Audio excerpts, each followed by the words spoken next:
Si nous sommes encore ici en fin de journée, c'est parce qu'un gouvernement obstiné veut nous forcer la main sur un texte que cette Assemblée a déjà rejeté à juste titre. Alors permettez-moi de redire fermement qu'au nom du groupe écologiste et social, nous voterons contre ce texte. La semaine dernière, Emmanuel Macron accueillait le monde à Nice pour la grande conférence des Nations Unies pour l'océan. Il promettait une révolution bleue, des mers préservées, un élan planétaire pour la biodiversité marine. Mais dans le même temps, ici, on nous sert une ratification qui fait exactement l'inverse, qui transforme nos océans en poubelles invisibles pour le CO2 industriel. Voilà tout le cynisme de la Macronie, sanctuariser l'océan au micro et le sacrifier sous les tuyaux. D'un côté, on s'affiche en champion du climat, de l'autre, on signe un chèque en blanc aux gros pollueurs pour qu'ils continuent à cracher du carbone tout en promettant de le cacher au fond de l'eau. Derrière votre rhétorique de neutralité carbone se cache une véritable imposture, car elle ne vaut que si l'on diminue en priorité les émissions à la source, avant de songer à compenser ou enfouir. Or, avec ce projet de ratification, on autorise les gros pollueurs à poursuivre leur rejet de CO2 industriel dans l'atmosphère, en se retranchant derrière le soi-disant miracle technique du captage et stockage dans un procédé coûteux et énergivore, comme l'alerte notamment le GIEC.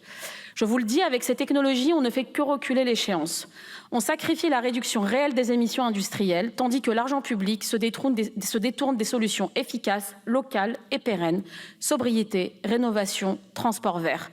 Ce recours au captage n'est pas une avancée, c'est une carte blanche aux pollueurs, une fuite en avant et la dernière roue d'un capitalisme fossile en pleine déroute climatique. Sous prétexte de capturer du carbone, vous libérez l'impunité. Ce texte, c'est ainsi un permis de polluer grandeur nature. On nous promet que c'est un outil transitoire, mais en vérité, c'est un alibi pour éviter la seule solution efficace, réduire les émissions à la source. Pendant qu'on nous vend du captage et stockage de carbone comme miracle technique, on oublie de dire la vérité. Ce CO2 liquéfié, comprimé et injecté sous la mer peut fuir et détruire des écosystèmes entiers. Les scientifiques, eux, alertent. On ne maîtrise ni l'étanchéité à long terme, ni les risques pour la biodiversité. Dans le Mississippi, ainsi, en 2020, une pipeline de CO2 a explosé. Des habitants ont été asphyxiés et d'autres ont subi de multiples blessures neurologiques. Récemment, en 2024, une fuite majeure en Louisiane a provoqué une alerte de confinement dans plusieurs quartiers, démontrant les lacunes des dispositifs de surveillance. Et demain, nous voudrions répliquer ça en Méditerranée, en mer du Nord, sous nos côtes atlantiques. La mer n'est pas un trou noir pour nos lâchetés industrielles.